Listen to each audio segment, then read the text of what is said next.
Pendidikan kepramukaan yang mendasarkan pada satya dan dharma pramuka harus benar-benar tertanam dalam hati setiap insan pramuka sebagai pedoman bersikap dan berperilaku.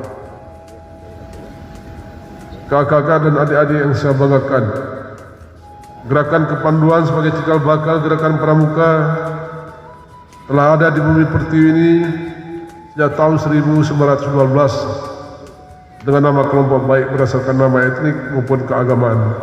Selamat HUT ke-61 Pramuka tahun 2022, mengabdi tanpa batas. Jayalah Pramuka, jayalah Indonesia. Salam Pramuka. Ini adanya